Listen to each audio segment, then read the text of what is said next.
We want to welcome everybody today to Mom and Dad Talks. You were wondering, where's Mom and Dad at? Well, Mom, she took a little trip, and Dad, he just couldn't sleep well without Mom and didn't feel well talking today because he just couldn't sleep all night, worrying about Mom traveling. Isn't that love, folks? Dad loves Mom so much, he just could not sleep. But today, we have a special Mom and Dad Talks. I brought my other brother from another mother, Carlin Alfred, and his lovely wife, Robin Gelano. And today, there's this new video game out called Super Mario 3D All-Stars. And we're not really talking about that video game today. What we're talking about is, how do you handle your kids with video games? So, we're going to start off. Mr. Alfred, Carlin, you got kids. How do you handle that?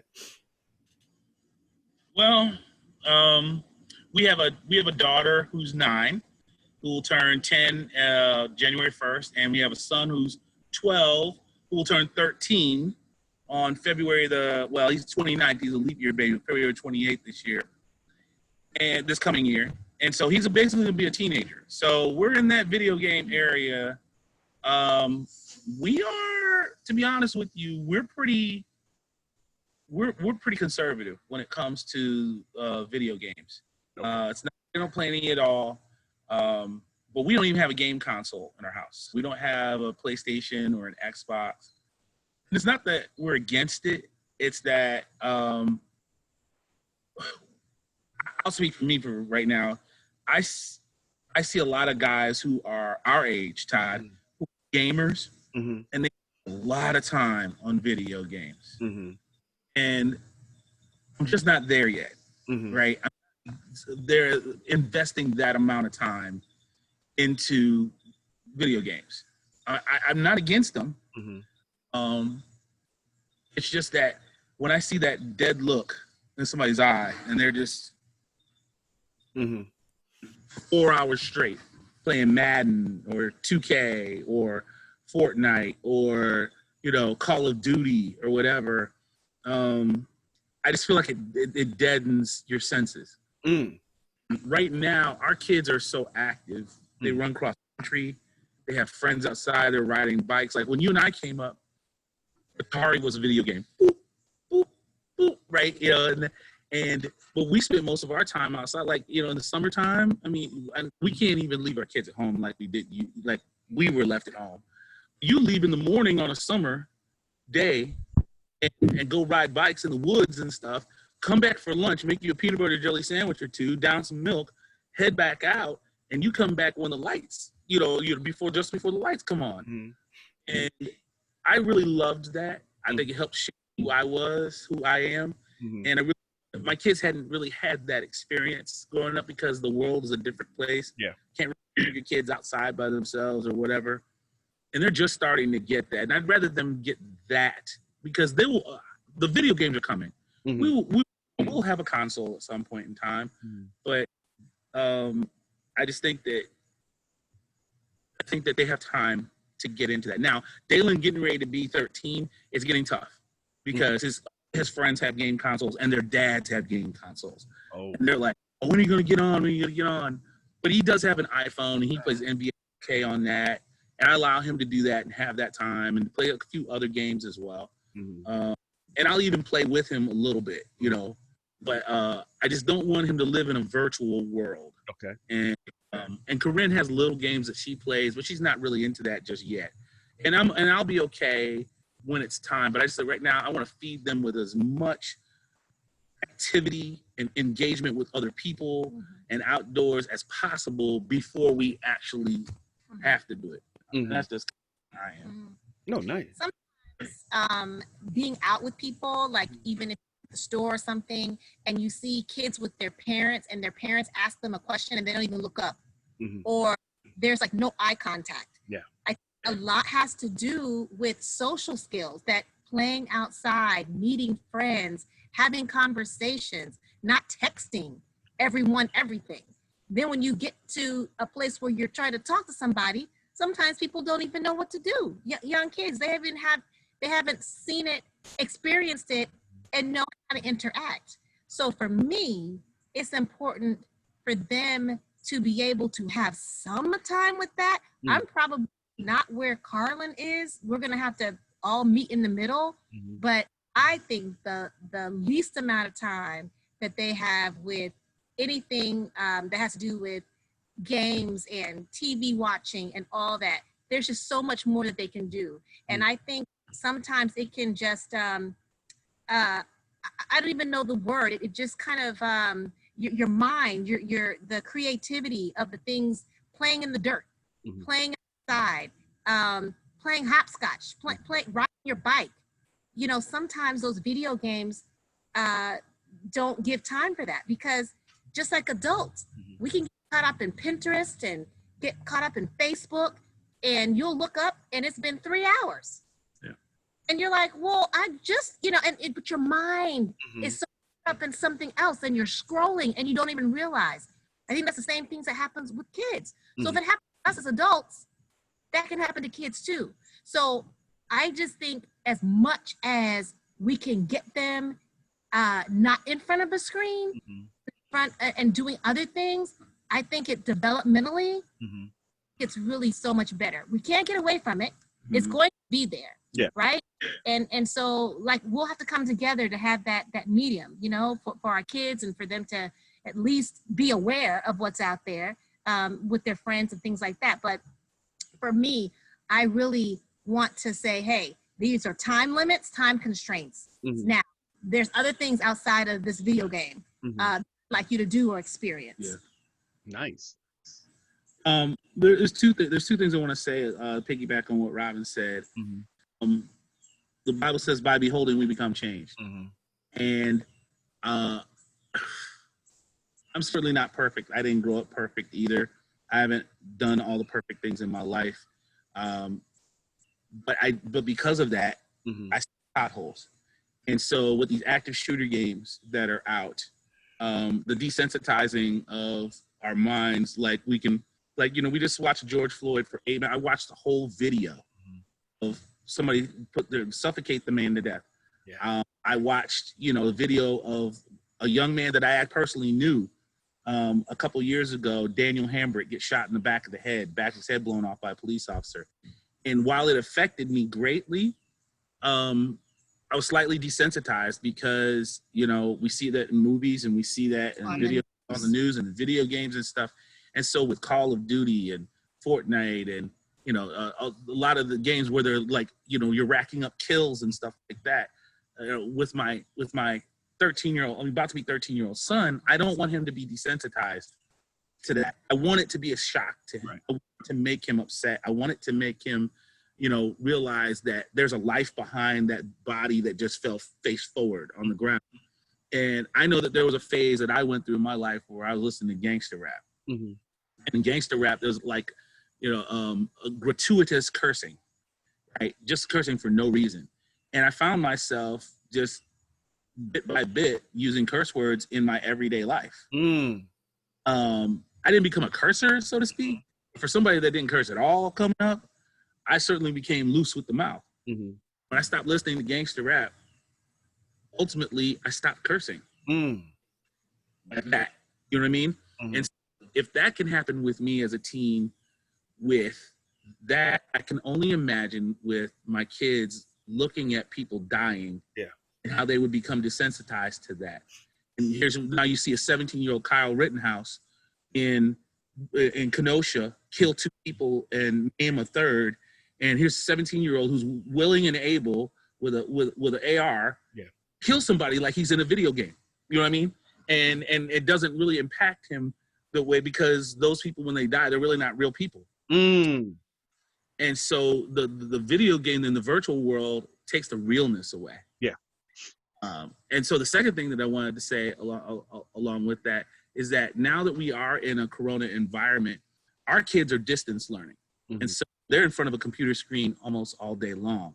So the last thing that I want them to do is to be in front of a video screen even more. That's, the nature of my job, I'm in front of a laptop, 7, 8, 9, 10 hours a day. And so I've got to get away from that. No matter what it is I'm doing, if I'm sending email for work, if I'm on social media or whatever, I need a break. Yes.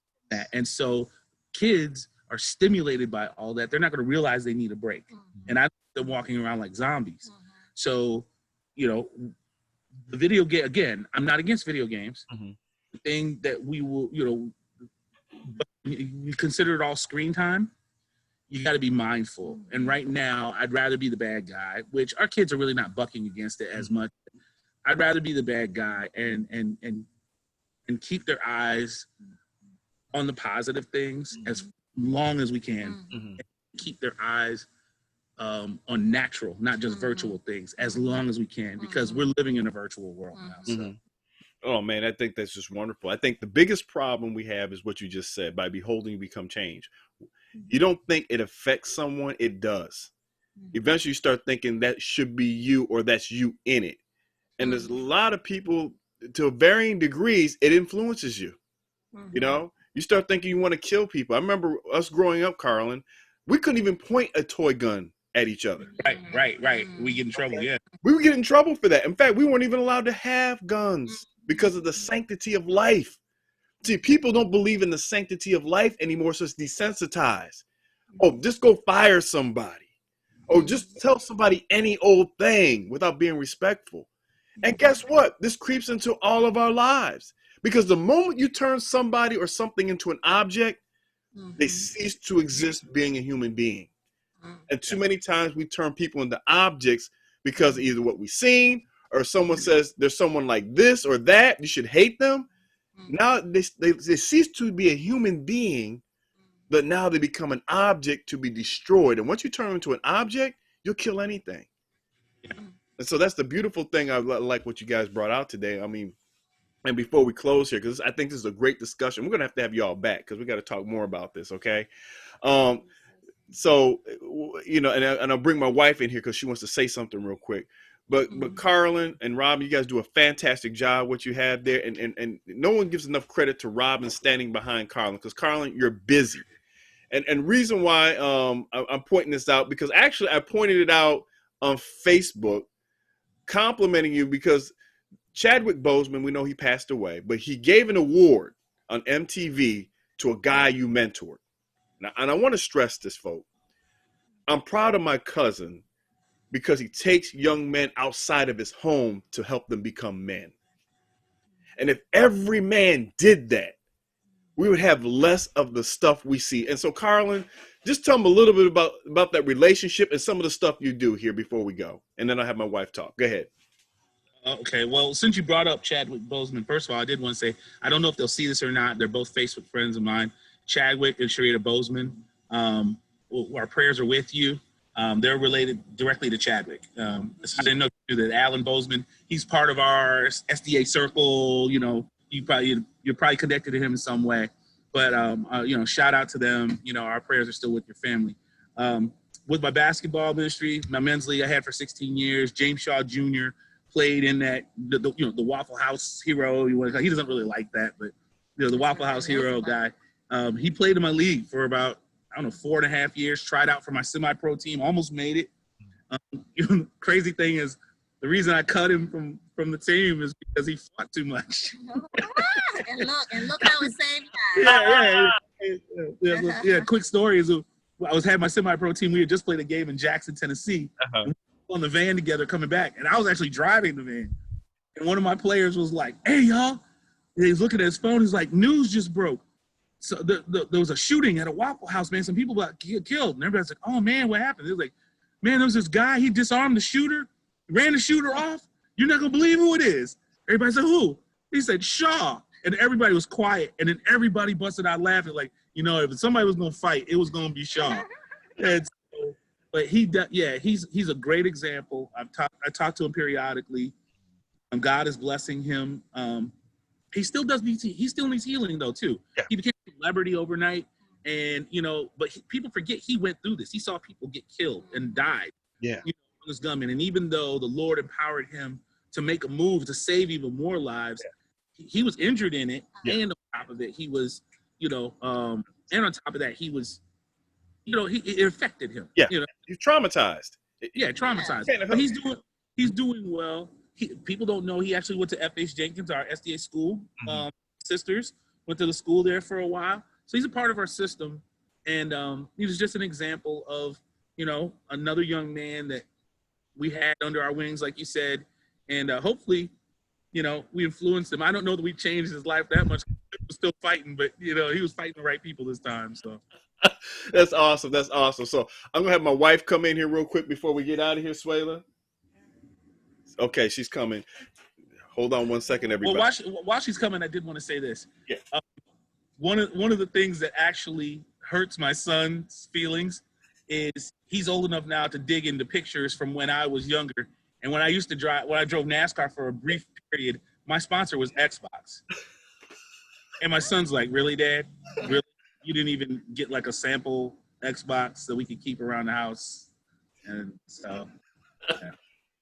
So we just want to thank you all for coming on the show today. You just did an amazing job. And just want to leave you all with a few things. At a glance, from studies from actually the Frontiers in Human Neuroscience. It's a good thing you may want to look at as parents, but actually it really is saying that about 150 million people in the United States play video games for at least, as you all said, 3 hours, 3 hours per week. That's least. Now we know that it's more than that, but for at least 3 hours a week. And the average American gamer is, as Carlin was saying, 35 years old. Yeah. With 72% of gamers aged 18 or older. Saying all of this to say that we're really into video games. And I think that we really do need to be careful because it does play a role in everything. And it also says too that video gaming is known to affect attention as well. It can affect behaviors as well. Now, some of the article continues to go on and say things that it really is positive with helping your attention to be able to deal with pressured situations, because on the video game you're pressured, and so now when you're in a real situation, then you're going to handle it well because you've been pressured with the video game. I don't know about all that, but I do know that it does affect the regions of your brain. So we just really want to be careful that we are taking care of our children. This is Teacher Spot telling you, take care of your children, take care of their minds, take care of their emotions. There's a lot of emotional things that goes on when you are playing video games. So I just want to thank the Alfred. You did such an amazing job with everything, and we just want to thank you so much. You guys were so awesome. Please take what they say and try to do more research for your children, because they do make a difference, and those video games are going to affect them. Amen. Well, you know what? We just want to thank everybody for watching Mom and Dad Talks. Hope you learned something today. The Alfreds, thank you so much for coming, and we'll see you all next week. Thank you.